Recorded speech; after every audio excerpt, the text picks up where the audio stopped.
Hey horror fans, welcome back to Room 237, coming at you with another Golden Age 30s horror film. Another one with Karloff and Lugosi, 1935's The Raven. Original cover, it is part of this 4-pack I got, with 4 of their best films together. I already reviewed The Black Cat, so check that out. And coming soon will be The Invisible Ray and Black Friday. Now, like The Black Cat, this is related to Edgar Allen Poe. It's not specifically based on the poem, it's kind of built around it. Lugosi actually plays this doctor who is obsessed with all things Edgar Allan Poe. And Boris Karloff is a killer on the run, and Lugosi enlists his help. But before I get into the plot, I think this is another great movie. I like the performances in The Black Cat more, but I think The Raven was a better movie. That being said, I love both, but and that's not to say The Raven doesn't have strong performances, because it does. Both from Lugosi and Karloff. Now see, when this came out, of course in 35, this is another case of Karloff being treated like a superstar,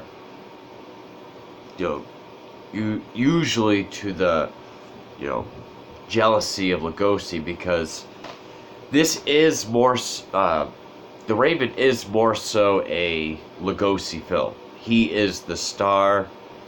He has, he's the main focus of the film. Karloff is the supporting character. Even when it opens up, it says Karloff and Lugosi, but when it says the players, and it gives us the cast, Karloff gets top billing, and it just says Karloff. Whereas Bela Lugosi gets second billing, and it's his full name. Which, of course, did cause more resentment. I believe The Raven is the second film they did together, the second of 8. And then, also in 35, since this movie deals with ideas of torture, disfigurement, even though it doesn't really show any of that, it implies it. And, just very macabre stuff. It was deemed too strong back then. And it actually led to a temporary ban on horror films in England. And Universal kind of put a halt on horror films. Horror films kind of fell out. In fact, this is kind of where, the comedies kind of started to come in. Not quite, but almost. I mean, there were still plenty of horror films coming out. Just not as high profile as before. Which, for Lugosi, he was already struggling to support his family. Because, even though Lugosi had a lot of roles, he wasn't paid as much as Karloff. And Karloff was always the number 1 pick for any film. So Lugosi really got screwed. But, and even though the two did not get along, Lugosi was incredibly jealous of Karloff. The two worked together to help get the Screen Actors Guild off the ground and make that become a thing at this time. And they also encouraged some other actors. So, they resented each other, but, with the fall of their careers, or at least starting, they helped get the Screen Actors Guild, helped it get to, what we know it as today, which I thought was pretty neat. And again, I really like this movie, The Raven. It's definitely different than The Black Cat. It's very different from, other films. Well, story-wise, it's different, but, you still have, Lugosi as, a madman. You have Karloff in makeup. I will say the makeup is not the strongest. I don't know who did the makeup for the Raven. To make Karloff, yeah, you can't really see that.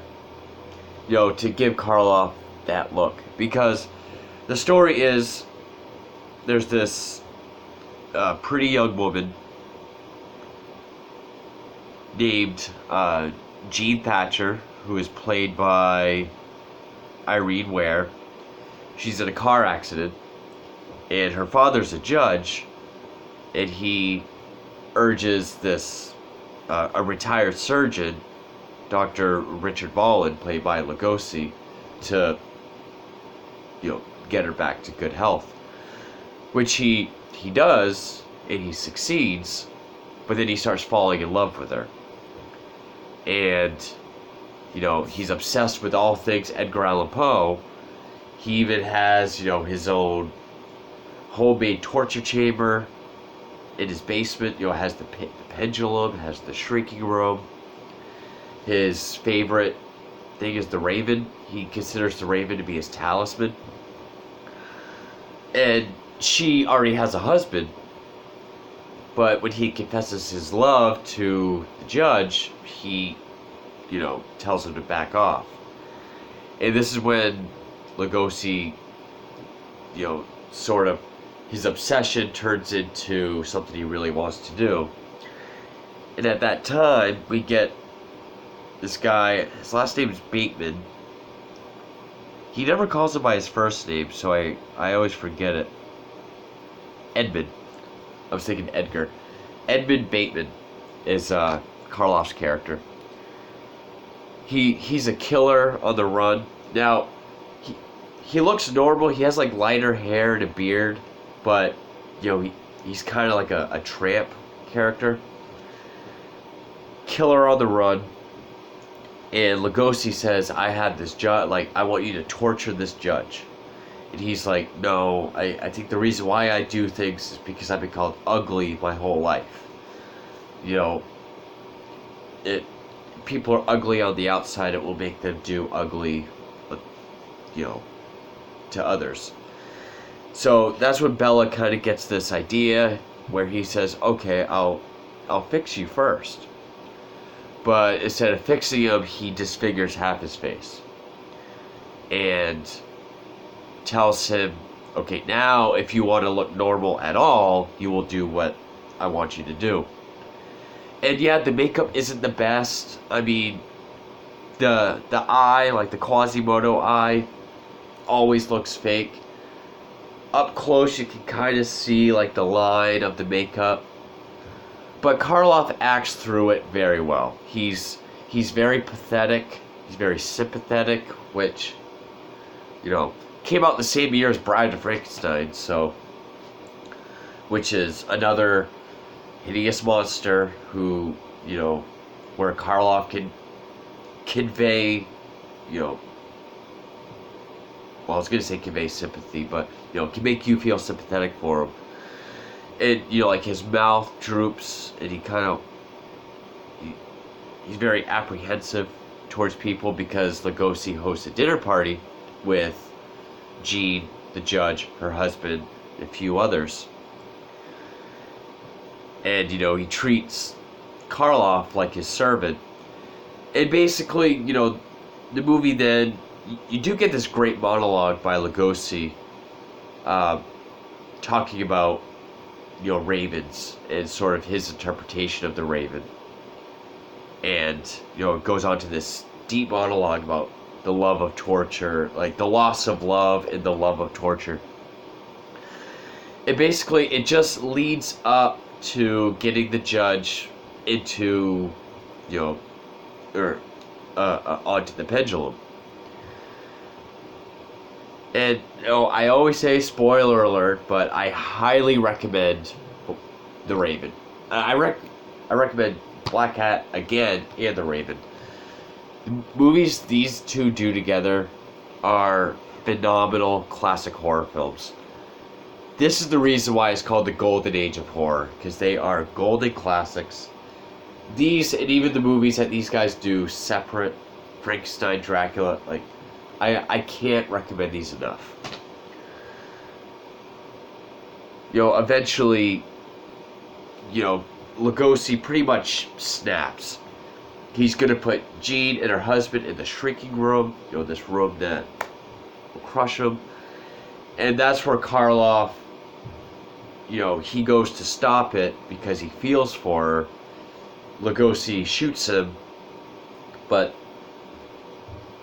after he gets shot, there's like a tussle. Karloff gets the upper hand, drags Lugosi into the room, and the last thing he does before he dies is turn the switch on so Lugosi will get crushed. And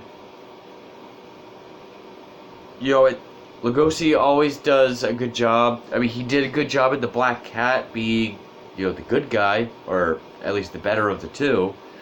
And he was a good bad man in this. Karloff was he played a guy you felt for.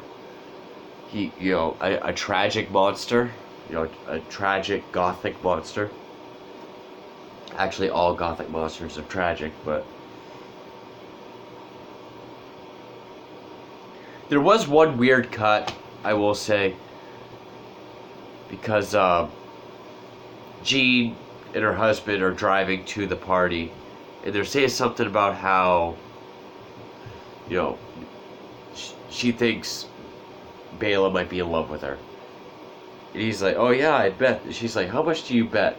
And he starts to say, I'll bet. And it's like this slow cut onto like this home horse race thing that Lugosi has in his house. It just felt like a weird cut because everyone was betting on the horse races. I don't know. It just felt weird.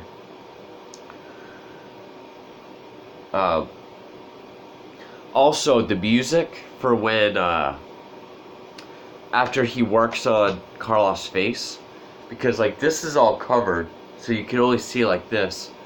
You can kind of see like with this eye, he's like excited because he thinks he looks good again, or to start with. So he's all like excited, and the music just keeps building up with every bit of the bandage he undoes until you just get like. Thought that was awesome. It's The Raven, and I know there's a bunch of movies of both Black Cat and The Raven. I forgot I reviewed Fulci's Black Cat from the 80s. In fact, 30 years later, Karloff would again be in a movie called The Raven, made by Roger Corman, also starring Vincent Price and Jack Nicholson. But that movie has nothing to do with this, and I think even less to do with the poem. But The Raven, another super, super solid 30s horror film. Just nothing but greatness from these two. Just, for a while, 80s slashers have been my favorite subgenre of horror. The more I go back to these 30s and 40s films, the more these are becoming my favorites. And I know my nose is red, my eyes are shut, and I sound terrible. If you hear a noise, it's my air filter system, and it's not fucking working.